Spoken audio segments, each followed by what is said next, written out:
Jornada Especial Giovana Felice. Oferecimento: Complexo Hospitalar Astrogildo de Azevedo, Imobiliária Prize, Companhia dos Bichos e Vivacity Arquitetura.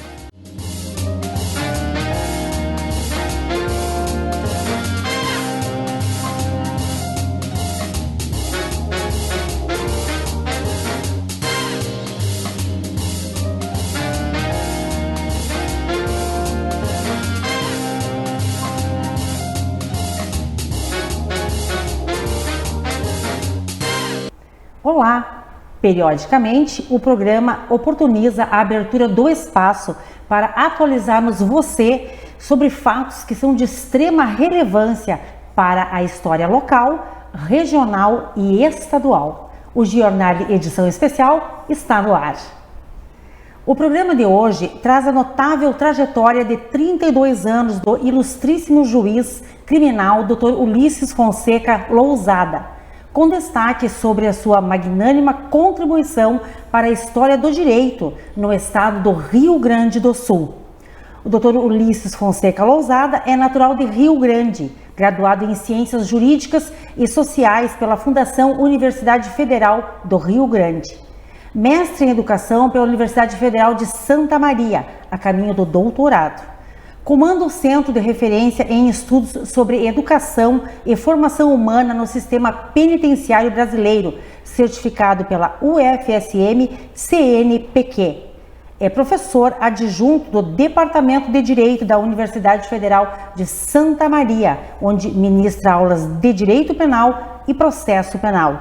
É escritor, pesquisador, conferencista. O nosso entrevistado é juiz de direito do estado do Rio Grande do Sul, exercendo a magistratura na primeira vara de Santa Maria, onde já atuou como diretor do fórum por 3 gestões. Comanda a vara de execuções, sendo responsável pela região central. Na trajetória profissional e acadêmica, segue as trilhas da educação, com a lupa no sistema penitenciário brasileiro atual, trazendo essa temática para debate, que é essencial e que o mobiliza como pesquisador e como cidadão comprometido com a humanização. Quero dar as boas-vindas a você, ilustríssimo juiz, Dr. Ulisses Fonseca Lousada, e expressar a grande honra em recepcioná-lo aqui em nossos estúdios. Seja muito bem-vindo. Eu que agradeço, Giovana, é um prazer imenso, em primeiro lugar, te ver, né, ver que tu está bem, o teu programa está maravilhoso, e pela vez primeira a gente conversar um pouco a respeito dessa caminhada, embora tu já tenha feito um resumo de tudo, né? Exatamente, um grande resumo. Pouco até me falta para completar o que tu relatou, mas o importante de tudo isso exatamente é essa relação, né? Nós já nos conhecemos há algum tempo. Exato.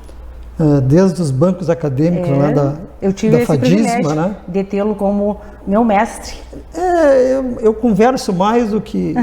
Mas o importante é a fala que a gente tem, né?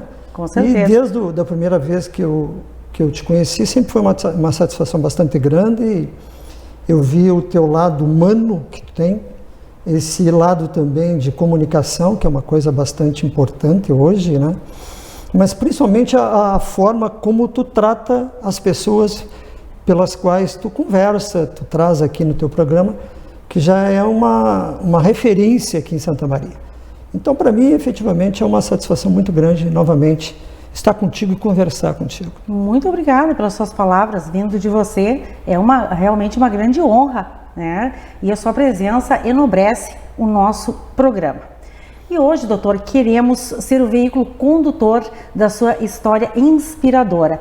Queremos informar sobre o seu protagonismo no cenário jurídico, que reúne a magistratura, a docência e a literatura. Então, vamos começar pela magistratura. Quais fatores o impulsionaram para a magistratura?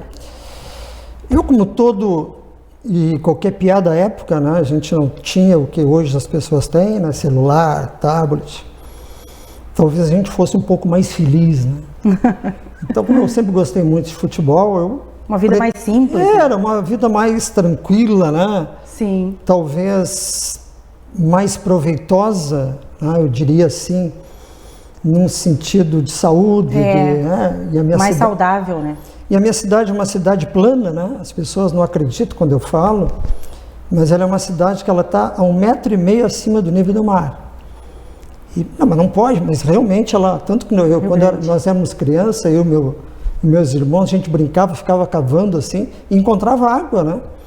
Porque ela é uma cidade plana, então a gente caminhava muito e pescava e jogava muito futebol. Então a pretensão de tudo que era menino era ser jogador de futebol, e a visão que eu tinha na época, né? Eu joguei em alguns times fora lá da nossa região e até do estado.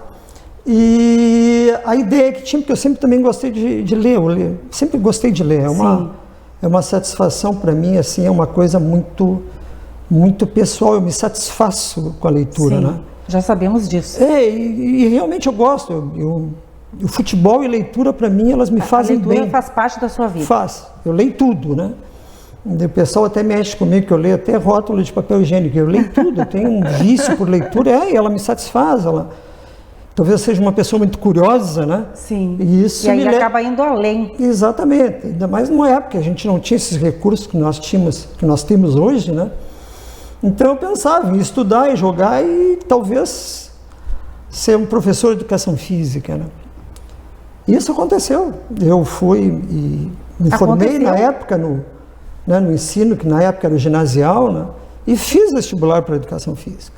Fiz no IPA, que tinha em Porto Alegre, que na época era, vamos dizer assim, a referência, né? No segmento. No segmento. E fui e só fiquei faltando uma das provas, que era a prova prática, né? E eu tive a infelicidade ou a felicidade de me lesionar. E foi bem na época do meu aniversário, né? E eu me lembro que eu fiquei muito chateado porque eu não pude realizar. Sim. E aí eu conversando com meu pai e tal, e ele já com uma sapiência assim de talvez vendo o futuro, né? E me disse, não, quem sabe tu faz um vestibular para direito. Eu achei, não, mas direito eu realmente não quero, eu vejo vocês todos aí, né? Desde a época do meu avô, porque quando eu era pequeno, eu ia na casa do meu avô ele tinha uma oratória muito boa, ele era um advogado, se chamava antigamente rábula, né? Ele não tinha um curso jurídico, mas como ele é uma pessoa que tinha uma oratória muito boa, uma retórica muito boa, era uma pessoa muito benquista na cidade, né? Então a Ordem dos Advogados do Brasil conferia para determinadas pessoas que tinham esses recursos poderem também advogar. E ele advogava em júri, então ele se preparava. E eu, desde pequeno, eu via já essa manifestação cultural dele, né? E com o tempo eu via minha mãe se formou também na URGS, né? Em Direito, ela era professora estadual, mas se formou também em Direito. Meu pai, enfim, então eu via aquela vida que eles levavam assim, e eu achava uma coisa muito, muito complexa, muito longe de mim. Sim, assim. muito difícil para galgar. Exatamente. Não, e era uma coisa bem complexa para mim, assim, um piá, né? Mas ao mesmo tempo, hoje eu faço a conclusão que aquilo tudo ia entrando dentro de mim. Né? Mal sabia que estava no sangue. Mal sabia que podia, de alguma forma, um dia enfrentar isso aí. Sim. E aí fiz esse vestibular para educação física e fiquei nessa parte da prática, né? Sim. E aí meu pai, não, mas faz o vestibular para direito, mas direito na minha vida vai ser complicado, vocês todos falam direito, eu quero de repente tomar um outro rumo. Mas aí me matriculei e tive sorte, ingressei na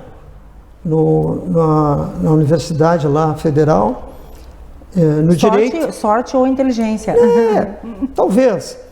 E eu me lembro como se fosse hoje. Nós tínhamos aula às 5h10 da tarde e até às 11h10 da noite. Tá? Era bem puxado. Era lá no campus, na universidade, né? Era fora da cidade. Sim. E a primeira aula que eu tive... Distante. Giovana, uma matéria que não tem aqui em Santa Maria, são poucas universidades que tem. Era Rio Grande e a URGS, Porto Alegre. Era Direito Romano. Não tinha essa matéria. E era extremamente importante, porque é o direito romano que propicia aquela parte básica do direito civil, do direito romano, né? O jus civilis, enfim. E quando eu entrei, eu me sentei, cheguei, não vou gostar disso aqui. E me sentei e parece que eu viajei. porque entrou uma professora de Direito Romano que foi uma das professoras que marcou a minha vida, né?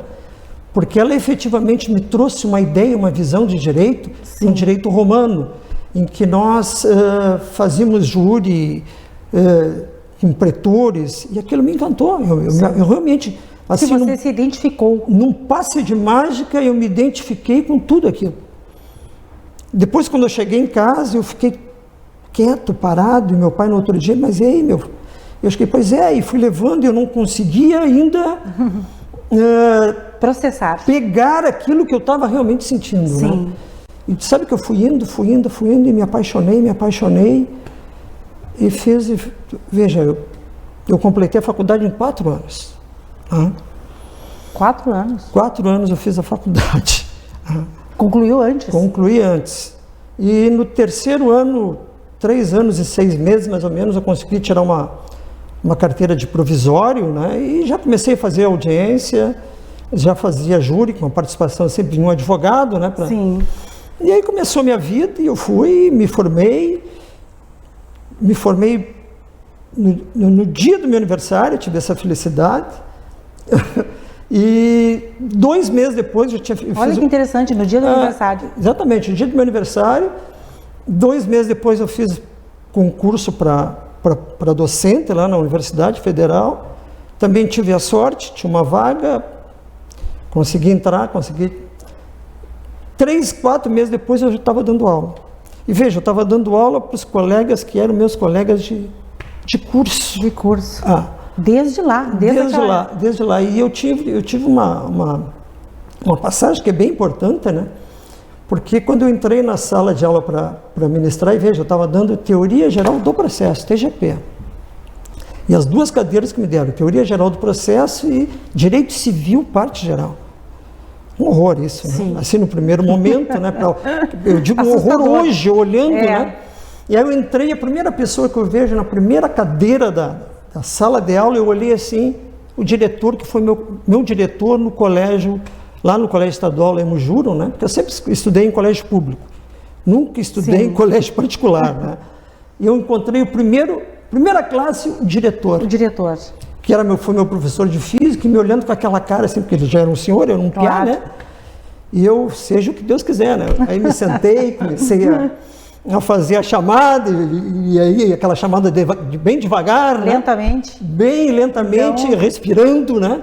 E vamos ver o que acontece, né? E aí me levantei e aí comecei a dar aula, né? Sim. E não parou nunca mais. E não parei nunca mais. É uma história muito bonita, né? Bonita, porque tu está fazendo eu me lembrar, eu retroagi, né, mentalmente. No passado.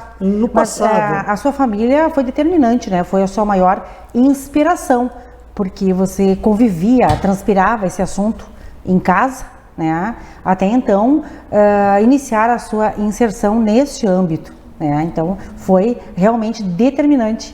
Eu acho que sim. Eu acho que sim, porque eu sou muito proativo, né?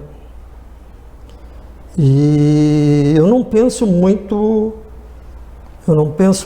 se os entraves, né, vão ser difíceis ou não. Sim.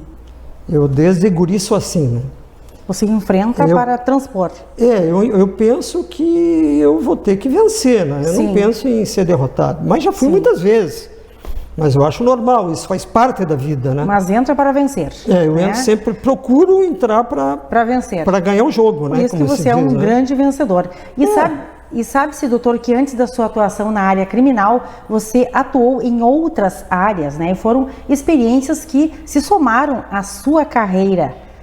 Fale-nos sobre essas experiências. Porque ao mesmo tempo que eu entrei para a universidade, eu comecei a advogar, né? Eu advoguei durante 6, 7 anos, mais ou menos, não me recordo agora. E nós advogamos, sempre eu e um outro colega, em toda aquela região sul ali, Rio Grande, Jaguarão, Pelotas, São José do Norte, Santa Vitória do Palmar, enfim, Arroio Grande, toda aquela parte regional ali da região sul. Sim. A gente advogava até que um dia quis o destino, né? Talvez forçado pela minha mãe, porque minha mãe sempre tinha uma ideia de magistratura, ela se formou na URGS, né? O patrono dela foi Paulo Brossara, né? Tinha um outro eu não me lembro agora, mas também eram tudo pessoas que... Ela teve grandes professores, a minha mãe, sabe? Então ela tinha ideia, muito eram juízes, magistrados, e ela é uma professora estadual, então ela sempre tinha aquela ideia de também um dia ter um filho. Ela estava tentando se formar no direito e ter um filho na magistratura. E eu entrei na magistratura realmente por acaso, né? Ela me matriculou, ela me escreveu, ela me levou. Primeiro dia, então, da prova, ela chegou, tem prova amanhã, me deu uma caneta e eu fui lá fazer a primeira prova. Eu nem tinha, porque eu tinha ido a Porto Alegre para vê-la, né? Ela morava em Porto Alegre na época. E aí fiz a primeira prova, fiz a segunda, aí vi que estava dando, aí comecei a dar uma... Embora eu já vinha estudando bastante tempo, né? Porque a gente, para dar aula, a gente precisa preparar e eu bastante empolgado. É o antes, o durante e o depois. Eu realmente apaixonado pelo direito, né? Sim. E a gente advogava em todas as áreas, né, do conhecimento. E dos 32 anos de carreira, doutor, você exerceu em Santa Maria, né? 26 anos desses 32 anos. Como juiz, sim. Como juiz. Como juiz, sim. Eu comecei a carreira da magistratura em Pelotas. Sim. Inclusive, eu fiz um levantamento das cidades onde você atuou para informar a quem nos acompanha neste momento. Pelotas, então, Rio Grande, Santa Vitória do Palmar, Canguçu, Santo Augusto, Campo Novo, Coronel Bicaco, Três Passos, São Pedro do Sul, Cacequi e Santa Maria, é claro, né? Que Cacequi agora é pela vara da PEC, né? Na verdade, você chegou em Santa Maria já cumprindo um grande percurso pelo estado, podemos dizer, de sul a norte, e se estabeleceu no centro, né? Chegou ao centro e ficou em Santa Maria. Que bom para nós. Porque as pessoas às vezes não têm essa noção, né, Giovana? Porque acredito que muitas pessoas me perguntam, né? Tu já veio direto de Santa Maria? Não, eu fiz um percurso pelo Rio Grande, eu fiz todo o percurso. Um percurso real. Quando era entrância inicial, né? Primeira entrância, segunda entrância, terceira entrância, eu fiz todo esse percurso, né? Mas eu comecei como juiz substituto em Pelotas, aí depois eu fui para Rio Grande, eu fui juiz em Rio Grande durante 10 meses, né? Vara do júri em Rio Grande, aí depois fui classificado para Santo Augusto, e aí depois Coronel Bicaco, Campo Novo, passei por Três Passos, depois fui para Canguçu, Santa Vitória do Palmar, e aí vim para Santa Maria. E em várias dessas comarcas você exercia a função de diretor do fórum. Porque essas comarcas menores nós tínhamos, continuam tendo, né?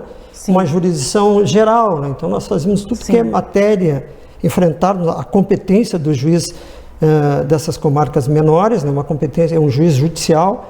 Então ele enfrenta todas as questões, até inclusive na época mais ainda, né? Envolvendo o direito do trabalho, da Justiça Federal, porque é quase que vamos dizer, uma clínica geral. Clínica geral. Eu hoje tenho uma noção diferente, sabe? Eu acho que a nossa carreira ela deveria ser diferente. Ela deveria exatamente ser o contrário. Mas isso é uma discussão para um outro dia, uma outra hora. Um outro momento. E certamente que você se deparou com muitas diferenças regionais também, né? Com certeza. Isso é fundamental, né? Porque isso, principalmente a nível criminal, a nível de júri, então, é fundamental. É fundamental. A colonização é impressionante, né? É impressionante, se é a colonização alemã, italiana, sem qualquer tipo de discriminação. Isso é dos costumes das pessoas, né? Sim, com certeza. Mas a visão, as leituras realmente são diferentes das sociedades todas, né? Isso é bom para o juiz também, para ter um pouco mais de base. É um aprendizado. É um aprendizado, com certeza. Doutor Ulisses, você já realizou mais de 50 mil audiências durante a trajetória da magistratura. Em 2013, você assumiu o maior caso do Judiciário Gaúcho, o caso Kiss, que teve uma repercussão internacional. Como você descreve uma experiência dessa dimensão e responsabilidade? Uma coisa que faz algum tempo que eu já não penso nisso, né? Mas já pensou muito? Quando bateu nas portas lá da primeira vara criminal e do júri, esse processo envolvendo a Boate Kiss, nós estávamos de férias, né, Giovana? E quando chegamos, já havia uma prisão preventiva decretada, bem decretada pelo Dr. Harris, grande colega que nós temos aqui em Santa Maria, uma pessoa maravilhosa, e vendo tudo aquilo que tinha acontecido, porque não tem quem não tenha ouvido falar, escutado. O mundo ouviu aquilo, né? O mundo ouviu, o mundo escutou, e o mundo tomou, enfim, a visão que entendia mais para cada pessoa, que entendia a respeito daquele fato que teria acontecido. O fato em si, eu estou dizendo. Sim. O fato em si. Quando eu vi aquela situação, o que eu tive que fazer? Eu tive que pensar comigo como que eu vou caminhar nessa situação. Porque realmente, diante da magnitude da situação toda, da complexidade, eu não estou dizendo da dificuldade jurídica, não é isso? Mas pelo tamanho da situação toda. A proporção. O envolvimento de várias pessoas, né? Então eu tive que pensar, refletir e fazer uma trajetória através de princípios processuais. Porque a nossa legislação, o nosso Código de Processo Penal não iria corresponder, como não corresponde a situações dessa complexidade. Sim. Foi o que eu fiz. Eu comecei a trabalhar através de princípios processuais, que a gente conversa muito, né? Conversamos na sala de aula a respeito disso. E hoje, mais do que nunca, isso, né? Sim. Eu venho até fazendo uma incursão muito grande a respeito dos princípios, venho estudando muito, né? Já desde a época já vinha falando num direito processual penal constitucional, não esse processo penal que as pessoas falam, que as pessoas trabalham com ele, mas um direito processual penal constitucional mesmo, né? Sem qualquer viés, seja para um lado ou seja para o outro, mas um direito processual penal constitucional que tem uma visão universal de tudo. Ampla. E com base exatamente no direito processual penal constitucional instrumental, mas em contraditório, eu segui a minha caminhada, minha trajetória, tentando fazer com que ele fosse instrumental, enxuto, né? Mas ao mesmo tempo pontual. Que eu pudesse seguir em frente sempre, mas não prejudicando as partes, seja a acusação, seja a defesa, mas ao mesmo tempo que eu levasse adiante, porque processo é isso, né? Sim. Processo significa tu seguir em frente. Seguir em frente. Tanto que o voltar para trás, o retardamento, que é o não cesso, isso aí é que dá litigância de má-fé. Porque é exatamente o contrário da litigância de má-fé é o processo. Porque o processo significa dizer seguir em frente, né? Sim. Não numa visão teleológica, mas numa visão de procedimento, de caminhada. Sim. E eu tentei traçar minha caminhada nesse sentido. Ouvi 800 vítimas, ou quantas vítimas, evidentemente vivas, pudesse, seria uma coisa totalmente fora de controle e sem qualquer tipo de objetivo. Impossível. Porque se ele é instrumental, efetivo, um depoimento, para que 2 depoimentos para dizer a mesma coisa? Sim. É exatamente isso que eu penso do processo penal. E muitas vezes se insiste nisso. Então, caminhei e fiz essa minha trajetória nesse sentido. Com certeza tiveram muitos recursos. O STJ, o nosso Tribunal de Justiça, o STJ, o STF, todos eles refutaram, porque entendiam, né, a preocupação do juiz nessa caminhada. Nós ouvimos em torno de 209 pessoas. Andamos por mais de 12 cidades, Giovana. As pessoas não sabem disso. É um caso muito complexo. Nós conseguimos formar 110 volumes. Foram 22 mil folhas. Ou seja, foram 9 anos de muito trabalho físico, né, psicológico, e a grande satisfação que eu tive é que nesses 2 primeiros anos, além dessa caminhada toda, nós conseguimos ser a melhor vara criminal do Estado. Olha. Porque nós não deixamos, além de proceder esse processo criminal, nós não deixamos de fazer também os outros processos, as outras audiências, os outros júris, né? Sim. Por isso a gente conseguiu ser, não digo eu, digo a vara criminal toda, né? E que me inclui... Conseguiu cumprir com todas as demandas, né? E tendo em mãos um caso tão complexo, né? Que efetivamente imaginamos o desgaste psicológico e o desgaste físico ocasionado por uma tragédia dessa dimensão, né? Que repercute na nossa sociedade até hoje, né? Na nossa coletividade de uma forma ímpar. E veja, a gente conseguiu fazer em torno... Tinha um processo da KIS e nós conseguimos fazer em torno de 1.100 audiências ainda no ano. 1.100 audiências. No outro ano eu não me lembro quanto, e aí passou um ano, no outro nós fomos novamente, né, a primeira vara criminal, foi novamente agraciada como a melhor vara criminal do Estado. Então, por 3 vezes nós temos lá. Então, isso me gratificou bastante. Por quê? Porque, primeiro, que eu não tive exclusividade. Sim. Eu continuei ainda na frente da primeira vara criminal. Eu tive exclusividade só lá no final, no 9º ano, quando eu já estava para dar a sentença, né? E aí me foi facilitado nesse sentido, me ajudou bastante, evidente. E ficamos nessa caminhada até os 92 minutos do segundo tempo, né? Porque nós marcamos o júri, me lembro, para segunda-feira, e era domingo, véspera, tomar um pouquinho d'água, porque eu estava o dia inteiro fazendo audiência.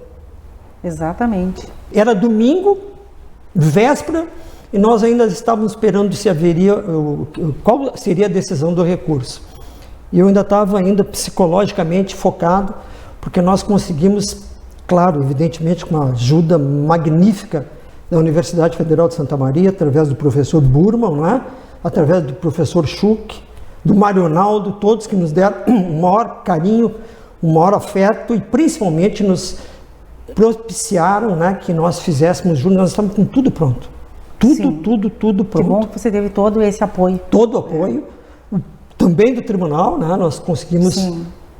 Enfim, nós estávamos com a Polícia Rodoviária Federal, Estadual, a Polícia Civil, a Polícia Federal daqui, a Brigada Militar, os bombeiros, a Prefeitura Municipal. Nós estávamos com tudo, absolutamente tudo pronto. Inclusive, até com jurados, eram 50 ou 60, parece, eu já tinha conversado com eles.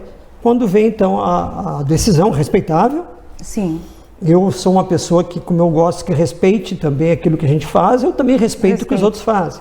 Então, para mim, tem que ser recíproco. Para mim, decisão tem que ser cumprida, né? E, embora eu tenha um posicionamento diferente, e é um direito meu ter um posicionamento diferente, veio uma decisão, ela foi cumprida, e aí houve, então, o desaforamento, né? Porque nós iríamos fazer o júri, porque muitos advogados tinham realmente pedido para que o júri se realizasse aqui em Santa Maria. Sim. E fizemos isso, e essa foi a nossa atividade. Sim. Não sei se haverá alguma mudança posterior, enfim, mas o importante é que eu acho que o serviço foi feito, foi realizado. E é o que me reserva. Quero parabenizá-lo, né, pela eficiência, pelo trabalho que foi realizado aí com excelência neste caso, né, que é um caso, como comentado, o maior caso do Judiciário Gaúcho, né? Que só quem tem o caso em mãos é que pode, né, falar com propriedade sobre o assunto, né, que se depara com a situação, né, que deve ser resolvida, e todos os processos, né, sendo desenvolvidos com todos os envolvidos respectivamente. Então, parabéns, doutor, e seguimos em frente, né? O Jornal Especial faz um breve intervalo. Na sequência, mais informações relevantes sobre a exitosa carreira do juiz criminal, Dr. Ulisses Fonseca Lousada. Volto em instantes.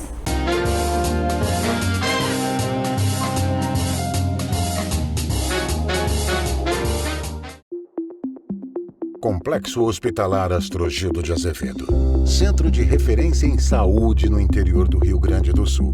Uma estrutura que integra o Hospital Astrogildo de Azevedo, a Policlínica Provedor Wilson Aita e o Hospital Alcides Brum, reunindo uma equipe multiprofissional e equipamentos de tecnologia de ponta para ser referência em múltiplas especialidades.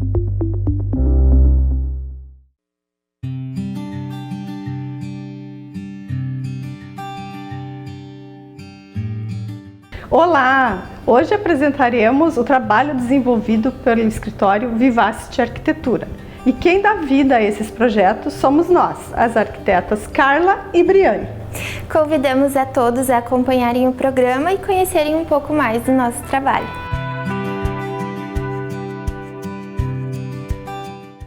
Neste projeto da suíte do casal, procuramos transparecer leveza, sofisticação, elegância e a personalidade do cliente. A ousadia dos espaços é uma marca Vivacity, onde buscamos escolhas fora do padrão, Aqui, como no projeto, a mesa e as luminárias de formatos diferentes.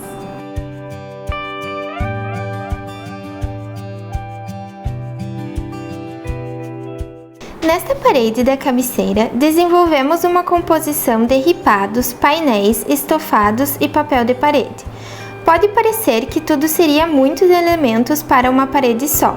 Porém, vendo o resultado final, podemos afirmar que escolhas complexas e desconstruídas podem ser assertivas e gerar resultados surpreendentes. Por isso, nosso escritório tem as melhores composições para oferecer aos nossos clientes. A sapateira rack foi uma solução inteligente, porque além da dupla funcionalidade, serve como divisor de ambientes, por ter em anexo uma estante alta e decorativa. E o closet não podia ser diferente, tendo 3 desenhos distintos de portas para fazer uma ligação completa com o projeto. A porta em vidro reflecta fornece o suporte ao vestir, ao mesmo tempo traz leveza e amplitude à suíte. Tivemos a preocupação do design interno ser funcional, por isso setorizamos uma porta de itens de vitrine, aqueles utilizados em datas especiais e que, além do uso, são objetos de desejo.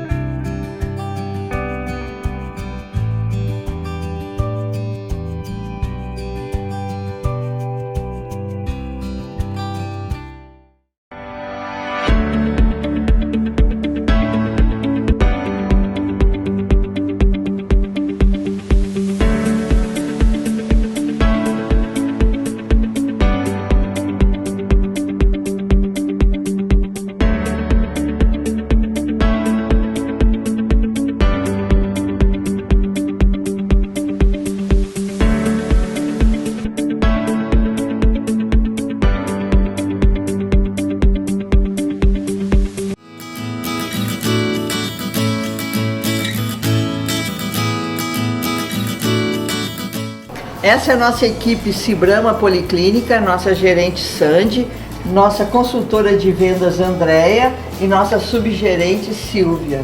Muito obrigada a todas elas que atendem tão bem os nossos clientes e que nós esperamos aqui na sua próxima visita.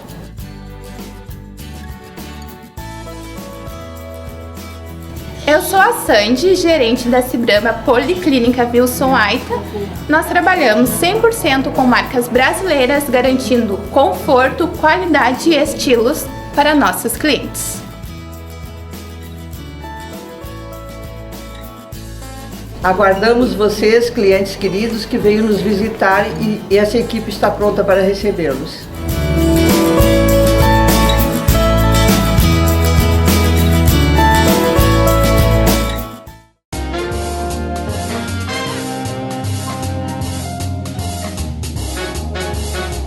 Está assistindo Jornada Especial Giovana Felice. Apoio Posto de Molas Favarim, Ótica Noal e Patronato Shopping. Para você que está nos acompanhando agora, hoje o assunto é a relevante atuação no magistrado no estado do Rio Grande do Sul do juiz criminal Dr. Ulisses Fonseca Lousada. Doutor, Santa Maria é uma vara regional de execução criminal que abrange 11 presídios, distribuídos em várias cidades. Gostaríamos que você nos falasse como você consegue cumprir com todas essas agendas, como você organiza o seu dia a dia. Realmente é uma outra paixão na minha vida, né? Quando houve esse desaforamento da KIS, né? Sim. E a minha natureza ela é muito proativa, eu sei disso. E eu tive que começar a pensar o que vamos fazer, alguma coisa nós temos que incrementar, a gente tem que seguir, né? Evoluir cada vez mais. Eu gosto muito do termo assim da palavra caminhar, sabe? Eu acho que a gente tem que caminhar. Eu me lembro porque eu fiz um mestrado a respeito de ressocialização, né? Sim. em que eu fazia a pergunta se a ressocialização era uma realidade ou era uma utopia, né? Sim. E eu sei que depois nós vamos conversar a respeito disso, e a minha fala foi sempre no sentido de, quando a gente busca o horizonte, a gente vai indo e o horizonte vai indo embora, e a gente vai correndo em busca dele, ele vai embora, e aí a pergunta, poxa, tu está indo em direção ao horizonte, cada vez que tu vai, ele mais se afasta, e por que tu está indo? Por que tu está caminhando? Exatamente por isso, para caminhar. Acho que a gente sempre tem que caminhar, né? Ir para frente, seguir, comer. E isso aí me propiciona, à medida em que o titular da VEC regional é o doutor Leandro, né? O doutor Leandro está no tribunal agora, e aí abriu essa possibilidade e eu ingressei ali como juiz substituto da VEC e me apaixonei com a VEC. Me apaixonei porque eu já trabalhei muito com VEC, né? Não especificamente a respeito da VEC, mas já trabalhei muito com a VEC, desde a época que eu era advogado e depois também com juiz, todas as comarcas pelas quais passei, e mais ainda quando se trata de uma VEC regional, em que eu comecei a visitar e comecei a visitar e vi uma realidade assim, que antes já tinha visto, né? Porque quando eu fiz o meu mestrado, faz uns 22, 23 anos, e eu fiz uma proposta, eu fiz uma pergunta, né? Sim. Se a ressocialização era possível ou não, e eu fiz essa investigação. E quando eu fiz essa investigação, eu vi que realmente a ressocialização, não quero me adiantar, mas ao mesmo tempo já fazendo um link, né? A minha pergunta era se a ressocialização, da forma como ela se apresentava, se ela era uma realidade ou não. Ou era uma ficção, ou era uma fantasia, né? E eu verifiquei que não era uma realidade. Que não existia uma ressocialização, isso há 22 anos atrás, 22 anos atrás, não sei bem, não me lembro bem agora. Que não era uma realidade, mas era uma utopia, que não existia isso. E que talvez uma proposta poderia ser através da educação. Já deixei um link para o doutorado, né? E me fui embora, porque eu não tive tempo mais, com essas minhas atividades todas, com jurisdição, enfim, eu não tive tempo mais para investigar, para fazer uma pesquisa em cima disso, né?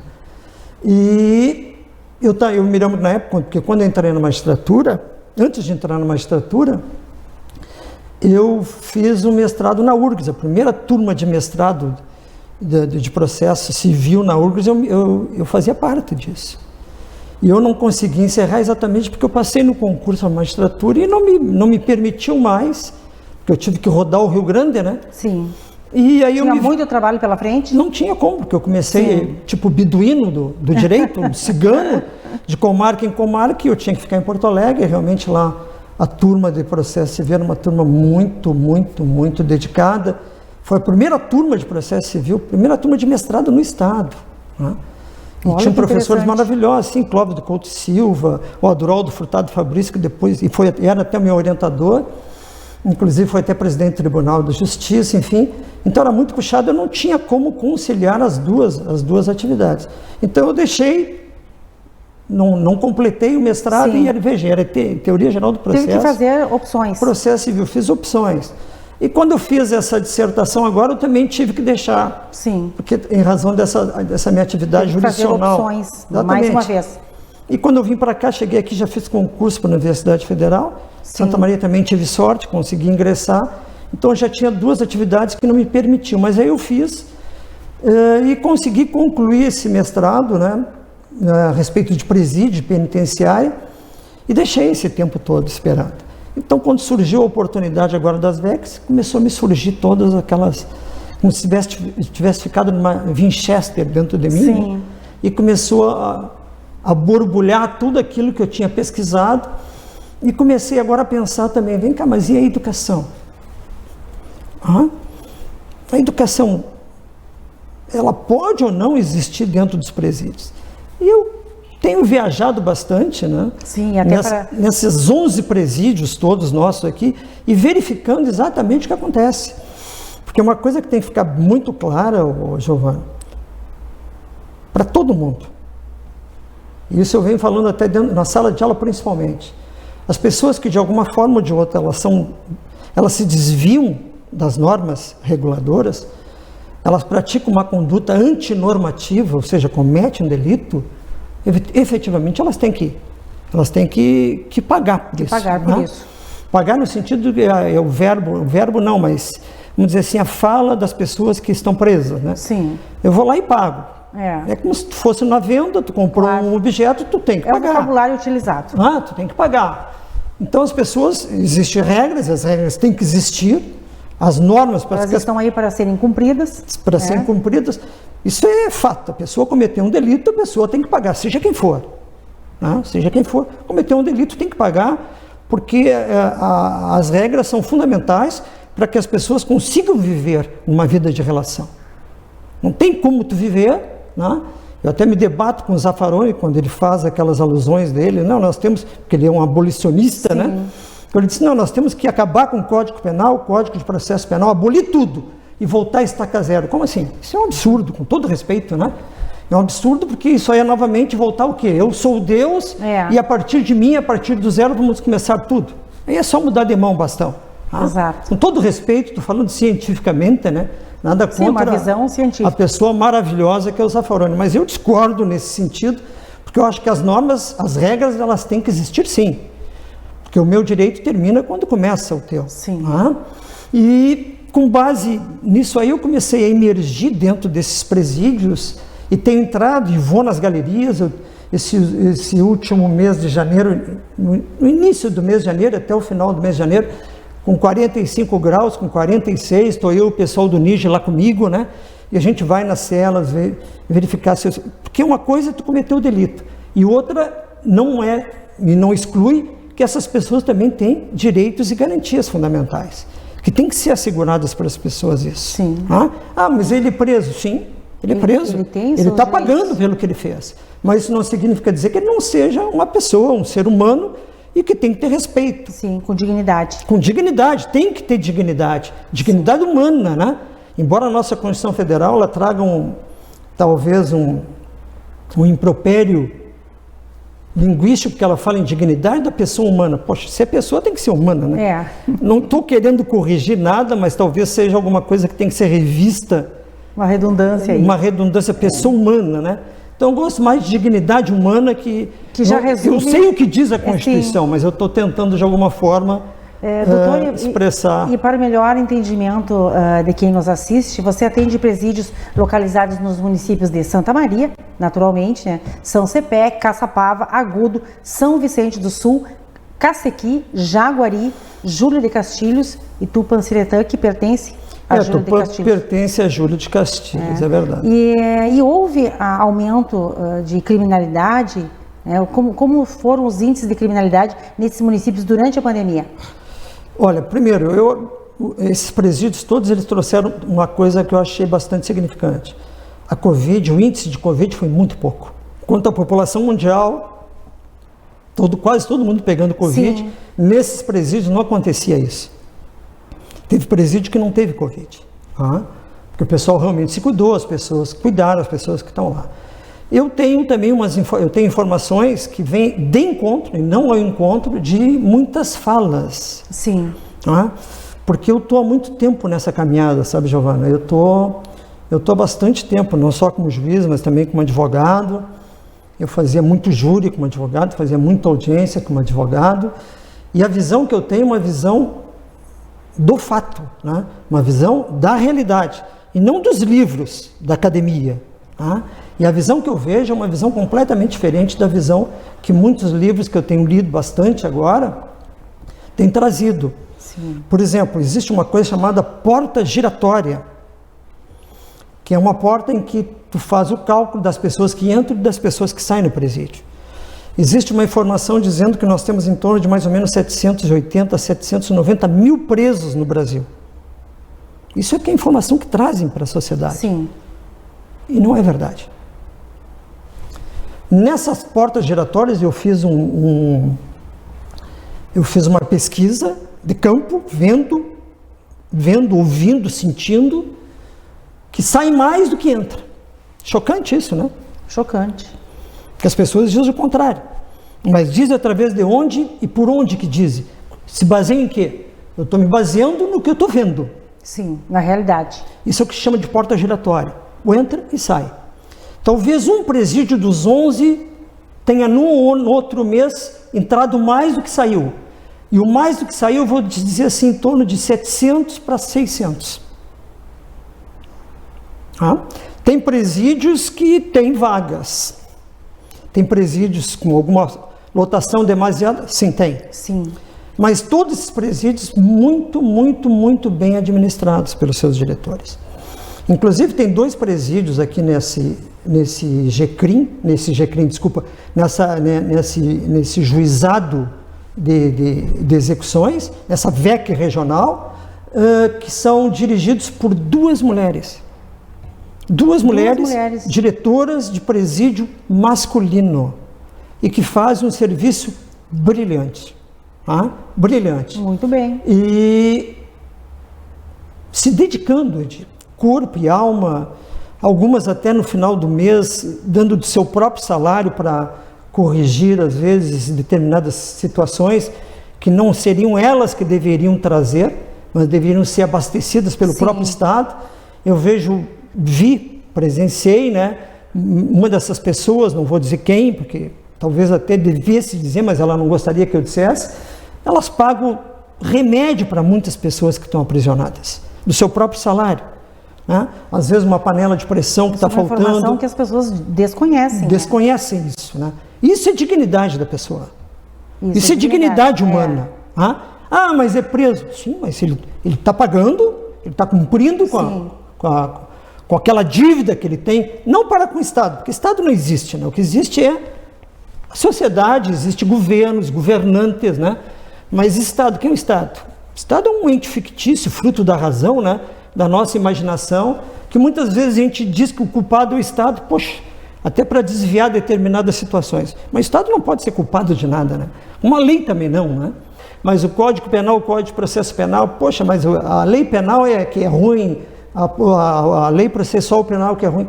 A lei penal, a lei processual penal, ela não tem cor, ela não tem partido, ela não tem etnia, né? Ela não tem sexo. Como assim? Se eu leio o artigo 121 do Código Penal, diz matar alguém, pena de 6 a 20 anos, qual a ideologia? Sim. Não existe isso, né? Não é a lei que está errada, não é o Estado que está errado. Doutor, suas informações são tão pertinentes, né, que nós queremos saber mais e mais sobre a situação, em especial dos presídios, sobre a estrutura física, disponibilidade dos agentes penitenciários, aproveitar esta oportunidade no programa, tratando essencialmente dessas questões. Não, e eu acho pertinente isso. Por exemplo, agora aqui em Júlio de Castilhos, ali tem um diretor, o Gabriel, impressionante o que esse diretor fez, sabe? Ele fez um convênio entre Júlio de Castilhos e Tupã, entre os 2 municípios, em que eles arrecadam caixas de leite. Aí eles tiram aquele alumínio de dentro, os presos tiram, né? Sim. Ou melhor, as pessoas que estão segregadas tiram o alumínio, fazem placas e distribuem para as casas populares. O que significa dizer isso? Significa dizer que no verão 9 graus diminui de calor e no inverno 4 graus diminui de frio. Veja, olha o serviço, isso é ressocialização. Através de quê? Da inteligência de um diretor de presídio, né? Juntamente com todo o pessoal, que não é muito, são poucos. Sim. Existe uma deficiência muito grande. Mas veja, e sabe qual é o prejuízo? Uma grande iniciativa. Sensacional. E sabe qual o gasto que ele tem? R$100 por mês. R$100. E o gasto, sabe o que é? Linha para costurar. Sim. Veja, o CNJ emitiu agora recentemente uma forma de trazer assistência para a educação, para o lazer, enfim, etc. E eu conversando com ele, falei disso, né, de nós fazermos, de repente, fazer um campeonato, e ele fez um campeonato de futebol, em que ele ficou um mês inteiro, e ele me permite, agora ele não gosta de falar, mas eu tenho que falar, porque as coisas boas a gente tem que dizer. Ele ficou um mês inteiro falando que queria disciplina e tal. Não teve nenhuma discussão, não teve nenhuma briga. O pessoal se emocionavam, né? Se emocionaram antes do dia do jogo, teve taça, medalha, mandaram uma carta para mim, agradecendo. Isso é uma forma do quê? De tirar um pouco da ociosidade que tem dentro dos presídios e fazer com que as pessoas se sintam mais pessoas, se sintam mais gente. Claro que existem deficiências muito grandes, tá? Muito grandes, porque a responsabilidade dos presídios, eu não quero esticar esse outro assunto, mas a responsabilidade do presídio, da segurança e da saúde é do Estado, não é da União. O Estado é que tem que abastecer, seja a segurança, seja a saúde. Tá? Mas isso não significa dizer que se o Estado, porventura, não vem cumprindo com a sua função, que aquelas pessoas que de alguma forma possam, também contribuam. Né? E eu procuro, como juiz da VEC, ou estando como juiz da VEC, né, trazer alguma contribuição. Todo o dinheiro que é arrecadado, nós distribuímos para todas essas casas, para de alguma forma arrumar celas, portas, câmeras, enfim, o que a gente pode, a gente procura ajudar. Eu sei que depois tu tem uma outra pergunta, né? Exato. A respeito de um inscrito, e eu estou deixando exatamente para aquela, para quando chegar essa oportunidade, né, Giovana? Exato, doutor. Antes de nós irmos para o intervalo comercial, eu gostaria que você aprofundasse mais um pouco sobre a ressocialização, né? Você já iniciou esse assunto, mas agora eu gostaria que você continuasse, nos explicasse um pouco mais, que é um assunto tão importante. É muito que importante. Não podemos deixar passar. É muito importante, mais ainda do que eu vou falar. Não estou dizendo que a minha fala é importante. Eu estou dizendo mais ainda do que eu vou falar, porque eu sempre acreditei, cientificamente, que a ressocialização estava na lei. Inclusive, quando eu fiz o meu mestrado, eu botei que uma das finalidades da pena era punir, prevenir e ressocializar. Eu estava errado. Como também estou errado em muitas coisas que são escritas, estão erradas no que se refere à ressocialização. Por quê? Porque a lei, em momento algum, ela diz que tem que ser ressocializante. Não diz isso. Não tem nenhuma lei, não está na Constituição, não está na LEP, que fala que a pena é ressocializante. A pena tem duas funções: punir e prevenir.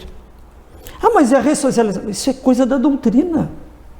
Isso é uma coisa de humanismo, né? De humanístico que nós temos, mas a lei não diz isso. Então eu fico, às vezes, né, quando eu vejo pessoas, ou leio, que as pessoas dizem, poxa, mas a prisão faliu. A pena de prisão faliu. O presídio faliu. A ressocialização faliu. Para falir alguma coisa, primeiro essa coisa tem que existir.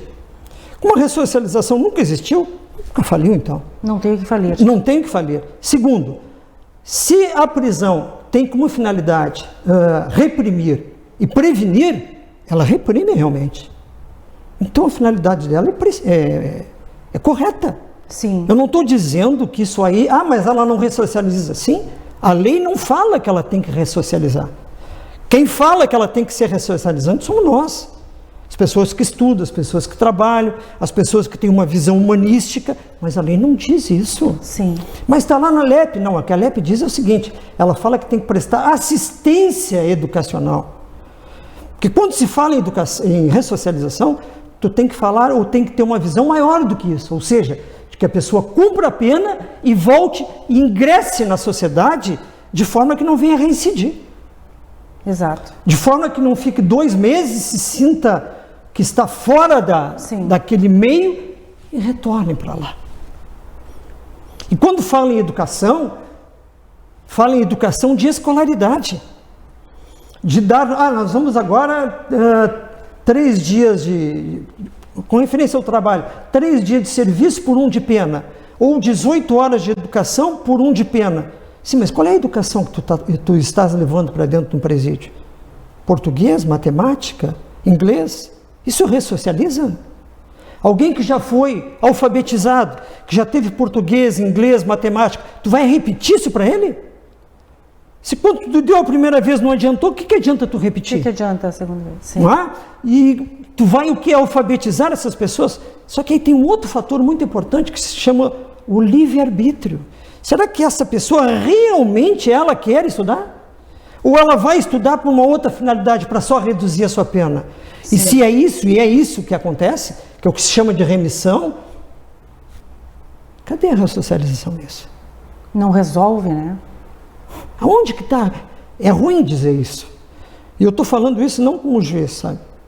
Eu estou falando isso como um investigador investigador científico, né? Sim. Como pesquisador, como estudioso, como professor da universidade, né? É esse o sentido, e até como forma de reflexão, para que as pessoas, não é crítica, é contribuição. Contribuição para a sociedade.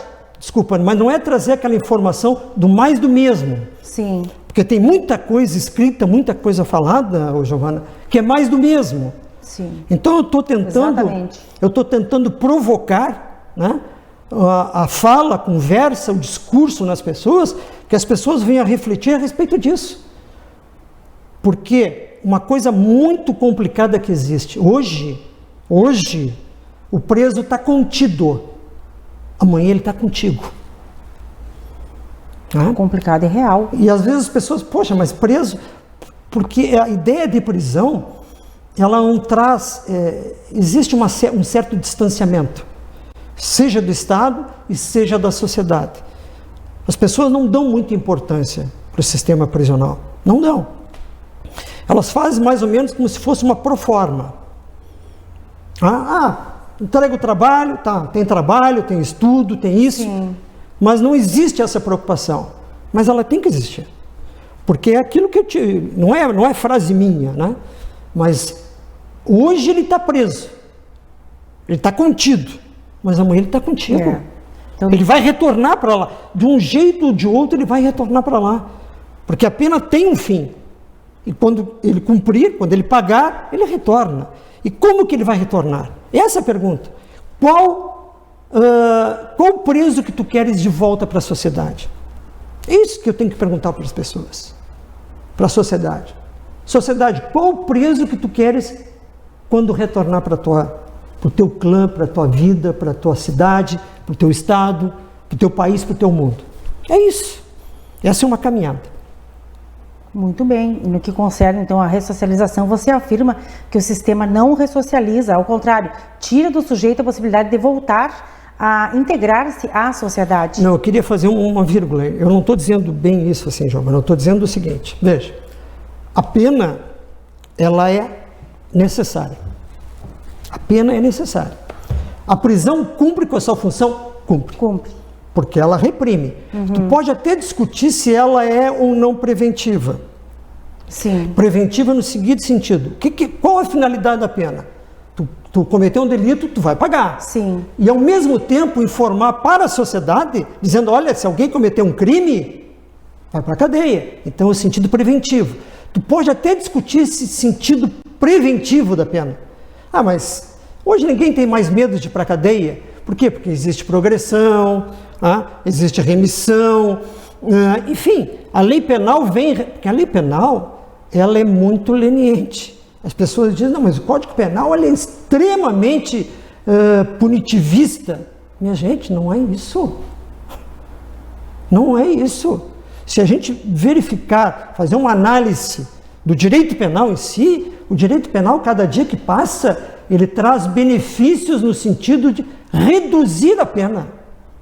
Alguém que é condenado a uma pena de, 18 anos, 3 anos, 2 anos e meio, está na rua, um semiaberto. Sim. Porque exatamente, eu não estou dizendo que eu sou contra esses benefícios. Sim. Eu estou dizendo exatamente o que diz a lei. 2 anos e meio, 3 anos, a pessoa está no regime semiaberto.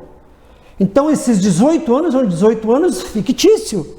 A lei penal, ela é muito leniente, sim. E, na verdade, nessa direção, urge repensarmos novas políticas públicas, políticas educacionais, para não termos o mesmo, o delito, né, na sequência.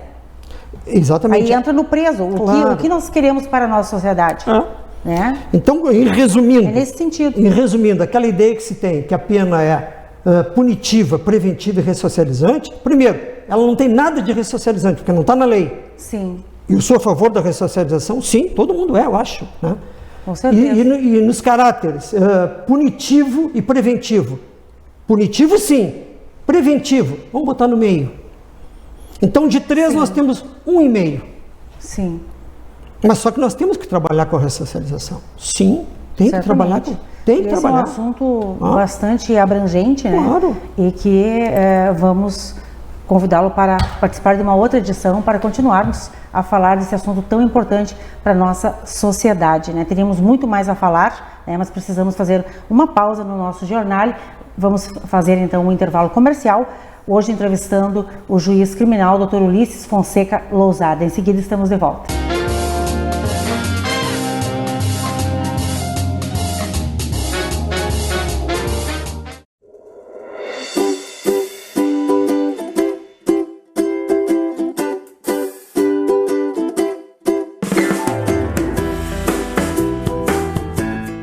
A gente está aqui, eu e o Woody, hoje para fazer um convite para vocês venham conhecer um novo espaço que a Companhia dos Bichos está lançando, que é o Quintal Cia dos Bichos.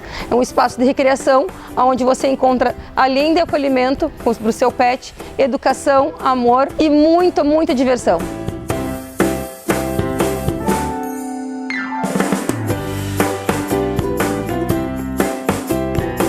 Bem, gente, eu estou super feliz de estar aqui com vocês, contando um pouquinho do que é o Quintal. Porque o Quintal, na verdade, ele surgiu com a intenção de trazer algo a mais para a cidade, direcionado ao ramo pet. Na verdade, o diferencial do Quintal é que, além dele estar aqui e estar brincando, interagindo, socializando com outros pets, ele também vai ter um educador canino que vai estar ensinando para ele algumas coisas, tipo, eu tenho dificuldade em casa e ele acoa. Aí a gente vai falar com esse educador canino, ele vai nos ensinar como a gente se portar com ele. Porque, na verdade, como a gente sabe, a maioria das vezes os problemas com os pets, eles não são exclusivamente deles, mas é a gente que não consegue passar para eles da forma certa o que é que ele tem que fazer e como ele tem que se comportar. A gente criou o espaço pensando em vários detalhes, né? O porquê, desde a parte da grama, da parte da pedra, da parte da areia, da parte da água, porque o cão ele é muito sensorial e ele precisa disso para ele viver e para ele conviver, né? E para ele se adaptar no contexto. A gente passa muito com os pets dentro de casa, dentro do apartamento, e aí muitas vezes eles não têm esse contato com a grama, com a água, com a areia, que é uma necessidade deles. Se a gente parar para pensar, o cão normalmente sai para caminhar na rua muito pouco, porque como a gente passa dentro do apartamento, ele tem muito contato apenas com aquele tipo de piso. E aí, se a gente parar para pensar, num dia quente, por exemplo, a patinha dele, só de estar dentro de casa, acaba estando muito lisinha, muito fininha. Então, o fato dele vir para uma creche, para ele interagir, para ele brincar com as pessoas e estar andando nesses vários tipos de espaços, de piso, faz com que ele tenha esse atrito e crie uma resistência. Então, é uma forma de trazer para ele também um pouco dessa vivência do que é realmente ser e estar no meio do quintal. O quintal, então, na verdade, nada mais é que uma forma do cão conviver com outros cães, aprender o que é ser cão e também ser acolhido, né? Ter toda aquela proteção, aquele carinho, aquele amor para ensinar, para tratar. Porque aqui no quintal, o que a gente vai fazer? Ele vai ser realmente como uma creche. A gente vai ter um momento da recreação, um momento do cochilo, um momento do ensinar, do aprender, do descansar. Porque a gente quer trazer para ele uma qualidade de vida diferente, uma qualidade de vida, sim, de acolhimento, e que ele também se sinta em casa. Por isso que o nome é Quintal, que tu vai sair da tua casa para vir para o teu quintal. Então aqui tu te sente acolhido.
sou Cláudia Noal e faço parte da equipe diretiva da Ótica Noal.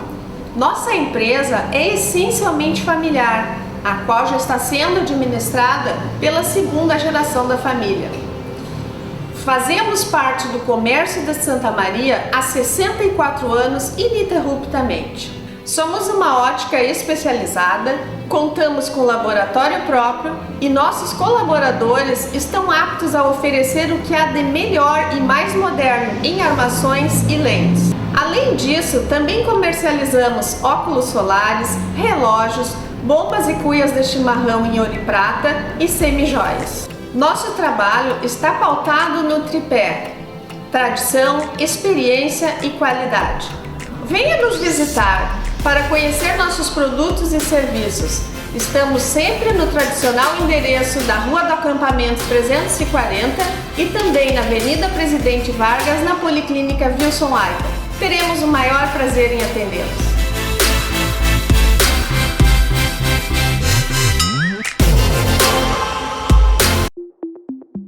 Complexo Hospitalar Astrogildo de Azevedo. Centro de referência em saúde no interior do Rio Grande do Sul. Uma estrutura que integra o Hospital Astrogildo de Azevedo, a Policlínica Provedor Wilson Aita e o Hospital Alcides Brum, reunindo uma equipe multiprofissional e equipamentos de tecnologia de ponta para ser referência em múltiplas especialidades.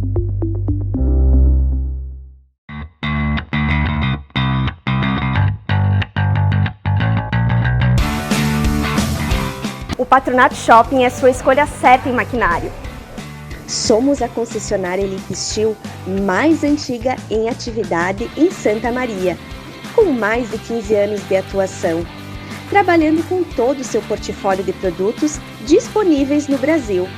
Contamos com o setor de peças originais Steel, oficina técnica especializada e consultores técnicos que sempre estão disponíveis para auxiliá-lo na compra do equipamento correto para o seu uso. Além de concessionária Steel, somos uma empresa autorizada para consertos de cortadores de grama e trituradores Tramontina, bem como trabalhamos com produtos da mesma marca, além de Buffalo, Garten, Linus e Motomil. Tudo em relação à sua máquina você encontra aqui, no Patronato Shopping.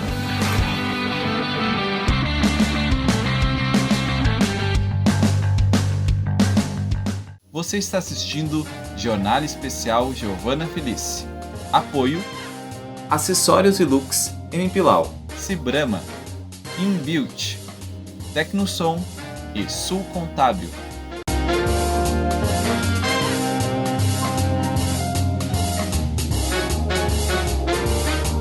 Continuamos a entrevista com o juiz criminal Dr. Ulisses Fonseca Lousada.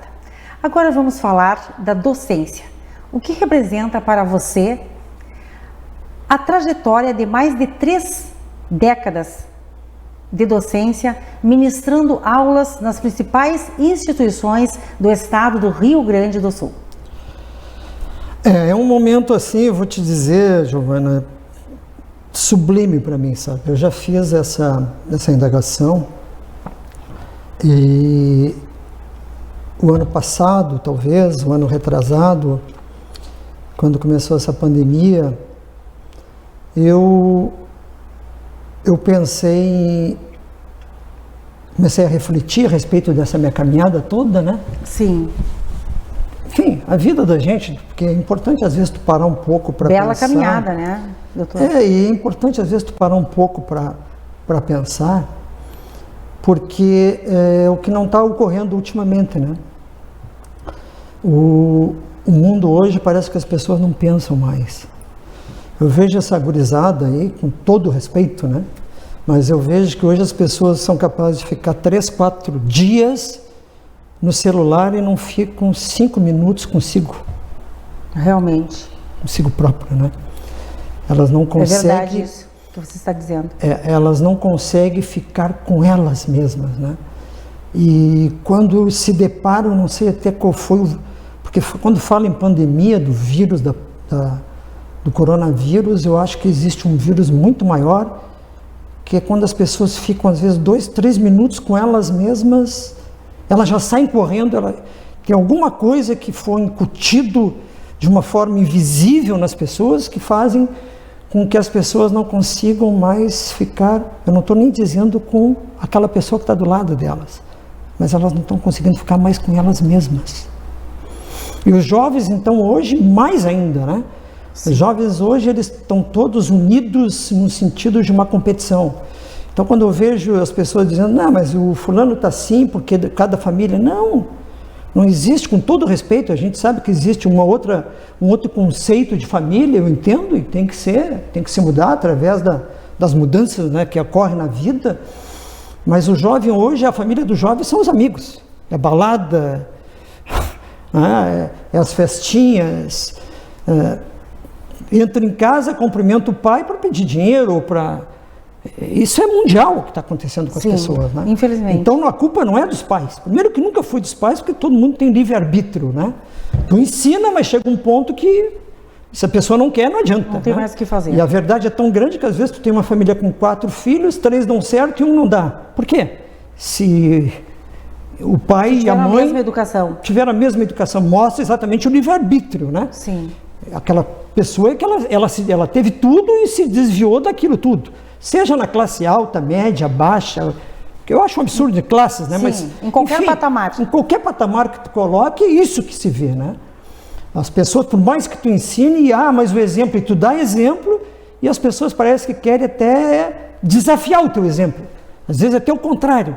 O tiro sai exatamente pela culatra, né? Então hoje está muito difícil, tu pensar, tu refletir. Tá? E quando eu falo a respeito do cárcere, é o outro livro que eu vou escrever, porque esse livro aí, na verdade, eu escrevi, mas eu vou falar depois, mas nesse outro livro que eu estou fazendo já, ou tentando escrever algumas coisinhas, eu venho falando que o pior cárcere que tem não é o cárcere físico, mas é o cárcere mental. As pessoas hoje, elas não são mais proprietárias da chave da porta das suas emoções. Sim. Elas não têm mais controle sobre as suas emoções. É o cárcere psicológico. Tu vê esses meninos todos, eles dirigem maravilhosamente bem, grandes carros, mas eles realmente não são hábeis para dirigir as suas emoções, seus pensamentos, seus sentimentos. E isso a gente tem visto, sabe? Eu tenho visto muito isso. Eu sei que era da cibernética, da evolução, enfim. Então a gente tem que começar a pensar isso. E eu penso, graças a Deus eu continuo pensando. E paro para pensar e nesses meus pensamentos, né, que não são vazios, porque são meus e eu consigo enxergá-los, ou pelo menos senti-los, né? Eu fiz uma análise da minha caminhada e hoje, eu não sou juiz. Eu estou juiz, sabe? Eu não fui advogado, eu estava advogado na época. Eu me sinto realmente um educador. Eu me orgulho muito disso, porque foi a coisa que eu mais fiz na minha vida. Sim. De alguma forma educar, transmitir alguma coisa. Não grandes conhecimentos que eu nunca tive, mas alguma experiência vivida, sabe? Isso me faz me lembrar até do Aristóteles, porque veja, o Aristóteles há 838 anos antes de Cristo, né? Ele dizia que o homem, na verdade, ele para se realizar, mais ou menos isso, né? Para ele se realizar, ele tinha que viver do empirismo, ou seja, do dia a dia, da experiência, né? Porque a experiência, a vivência que faz a educação e cria o homem. Tá? Não é só o caráter científico, e eu vejo isso pela caminhada na magistratura, o dia a dia, vendo as dores do mundo, né? E esse serviço que eu faço é isso. Eu trabalho com as dores do mundo. Com as dores do mundo. Eu trabalho com as dores do mundo. Eu sou talvez um médico do direito, como os juízes são os médicos do direito. Não que a gente vai trazer o antibiótico que vai curar aquela dor, mas vai trazer pelo menos algum remédio que vai anestesiar de alguma forma aquele conflito intersubjetivo de interesse que surgiu ali naquela vida relacional. Tá? Sim. Eu me lembro que meu pai dizia assim, poxa, então agora tu virou bombeiro. E eu dizia assim, poxa, é mesmo, né? Ele, claro, porque tu vai tentar apagar a chama do conflito social. E é essa a função que a gente tem. Exato. E isso aí é uma forma de educar, sabe? Então, e quanto mais eu passo, mais eu me deparo, eu não quero pegar essa inimizade dos garantistas monoculares ou dos garantismos integrais, mas eu fico pensando assim, poxa, mas as pessoas, quando trabalham uma questão mais jurídica, e tu vai entender bem isso que eu vou falar, Giovana, mas as pessoas, não, mas o juiz não pode buscar a verdade real. Poxa, o Aristóteles, ele vinha falando exatamente disso, que a gente tem que buscar a verdade real. Claro que é um erro gramatical que eu vou dizer, claro, mas uma forma até pedagógica, a verdade verdadeira. A verdade verdadeira. Porque se eu não for procurar a verdade verdadeira, eu vou procurar a verdade mentirosa. Realmente. Ou então eu como juiz, vou ter que parar, esperar, ficar tipo abajur, para que as partes digladiem, e aí trago uma mentira, vamos supor, assim, no sentido técnico, e eu vou julgar mentira. Será que é isso que a sociedade quer? Então, na verdade, nós estamos tendo mais uma involução, sabe? Veja, o Aristóteles veio e deu a bandeira, e aí passou os tempos, e a gente está voltando tudo para chegar até onde o Aristóteles disse. É uma evolução cultural, né? Sim. É impressionante isso.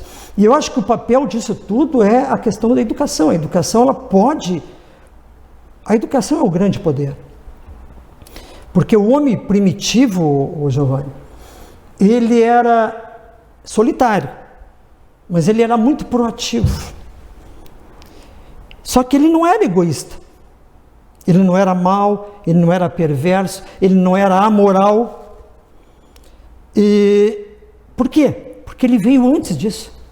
Ele veio antes do capitalismo, ele veio antes do comunismo, ele veio antes do egoísmo. Sim. Isso faz me relembrar as suas aulas. Ele veio antes de tudo isso.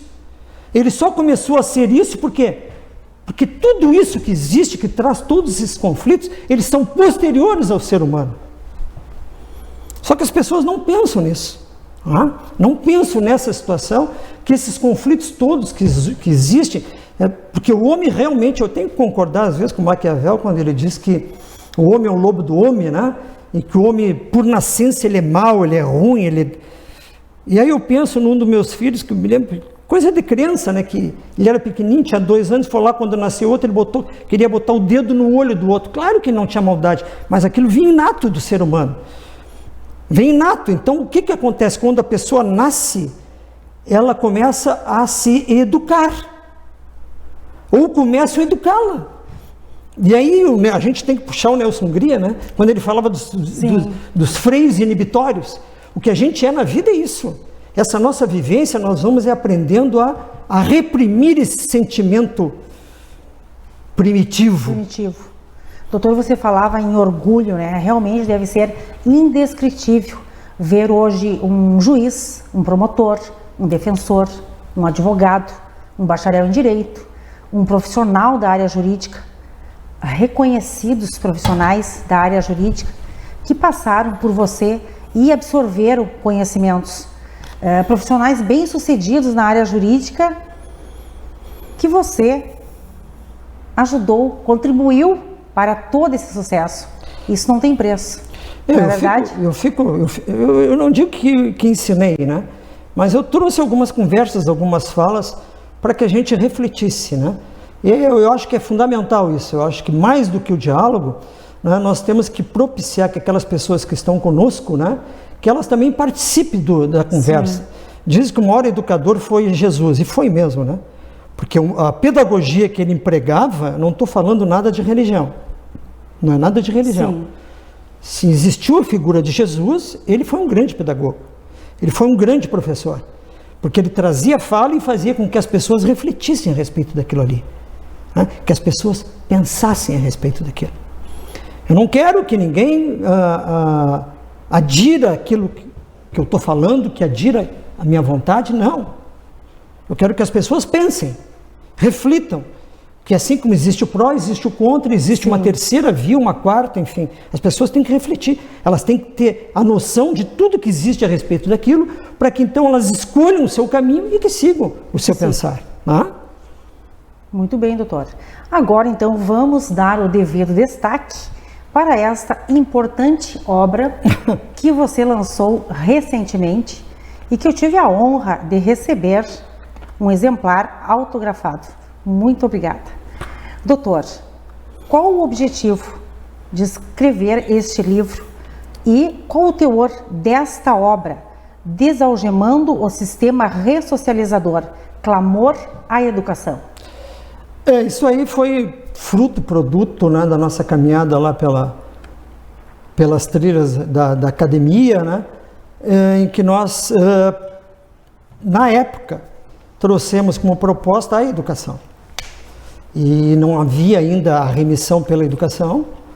Nós tivemos a felicidade de 18 anos antes já propor a educação como forma de remissão. Então, um livro que foi feito há 20 anos, mas parece que é atual para hoje. Muito atual. Embora eu já tenha uma outra visão, mas não vou nem dizer aqui, eu já tenho um outro enfoque. Mas o objetivo de publicar, eu tenho muita coisa para ser publicada, sabe, Giovana? Tem muita coisa. Então significa que vem mais livros por aí? Eu não tenho tempo para isso, sabe? Realmente não tenho, mas eu tenho muita coisa já escrita, né?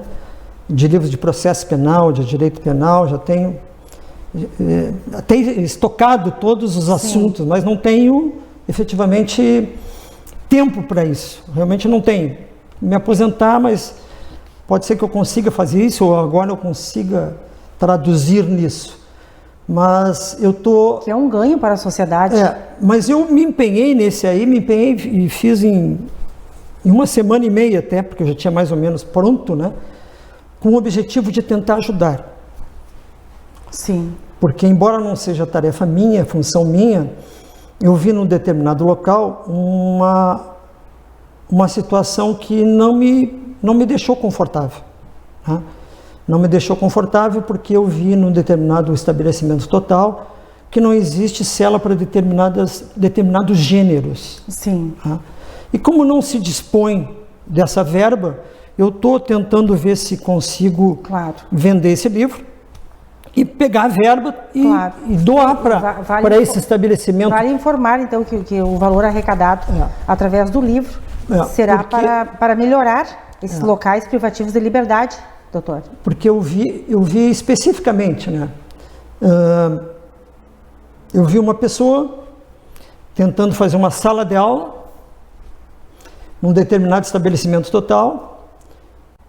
Veja, a pessoa queria fazer uma sala de aula e não tem condições. Não é que ela não tem condições. O local, o estabelecimento total não tem condições de dar o material. Permite. Não tem, ela não tem tijolo, não tem cimento. Sim. Então eu quero ver se reverto isso, porque eu acho magnífico uma sala de aula. Eu acho que tem que ter sala de aula. Mas não tem na localidade tal, não tem. Eu sei, e deveria ter sim. Mas agora, pelo fato daquelas não terem sido cumpridas as regras para aquelas pessoas ou para aquela comunidade, isso não desautoriza-me a contribuir para um local que eu acho que não existe tantos olhares assim. E é importante nós informarmos, né, para quem quiser adquirir a obra, que ela está à disposição. Está na SESMA. Na SESMA em Santa Maria. E o dinheiro vai ser retirado, a verba da edição que foi gasto, né? Sim. E o dinheiro todo vai ser destinado exclusivamente como forma de doação, né, de repasse, para que essa pessoa realmente possa ter naquele estabelecimento a sala de aula, para então aí, se quiser, para que os presos, se assim o quiserem, que possam não estudar. Porque o percentual de presos que estão estudando no Brasil todo, assim, de uma forma bem geral, sim, é 13% só. 13%. Né?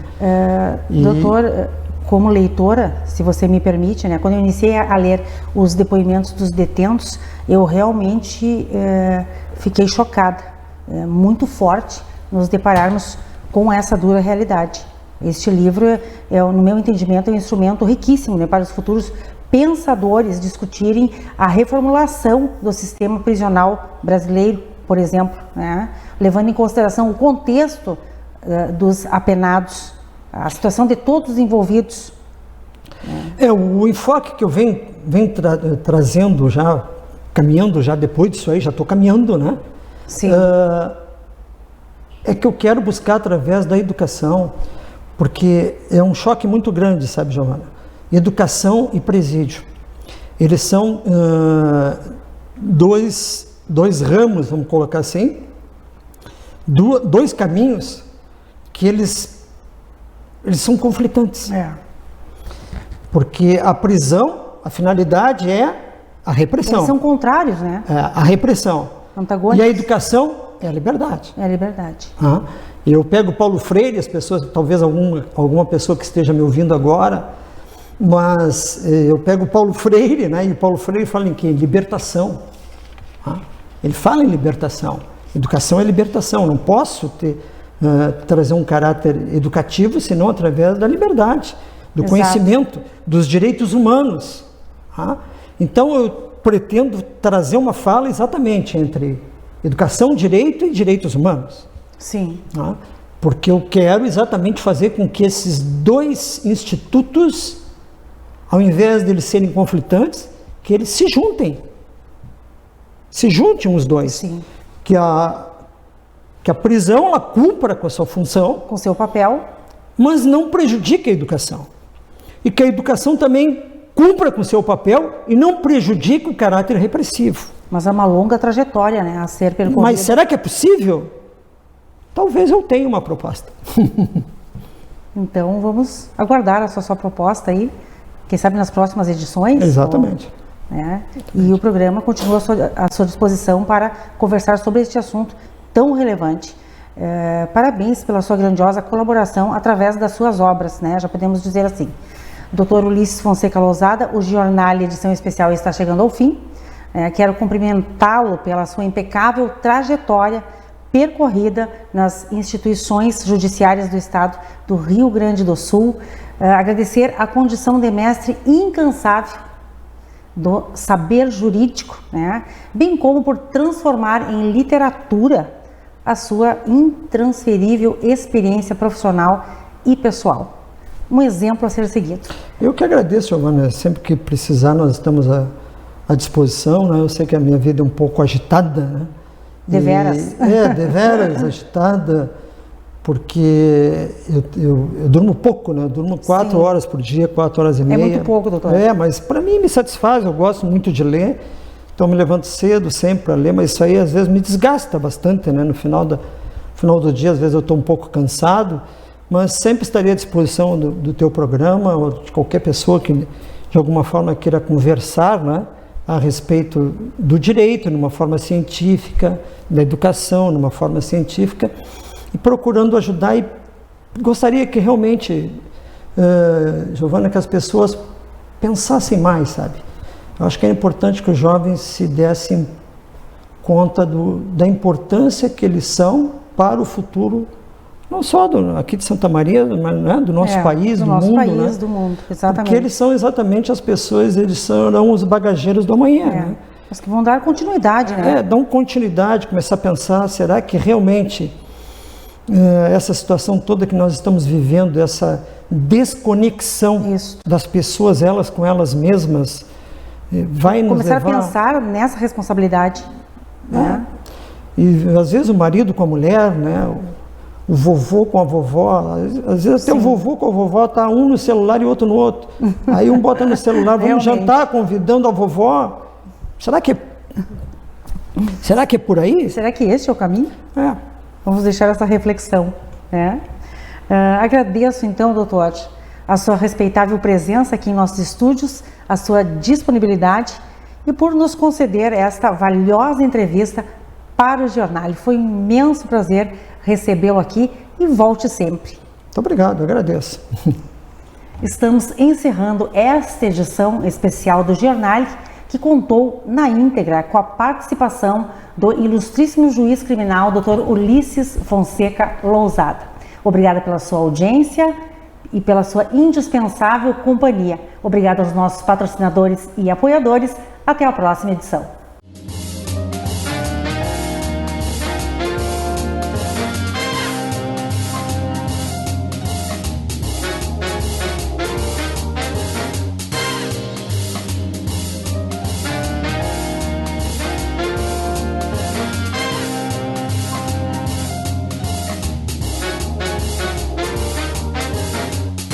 Você assistiu Jornal Especial Giovana Felice. Oferecimento: Complexo Hospitalar Astrogildo de Azevedo, Imobiliária Price, Companhia dos Bichos e Vivacity Arquitetura.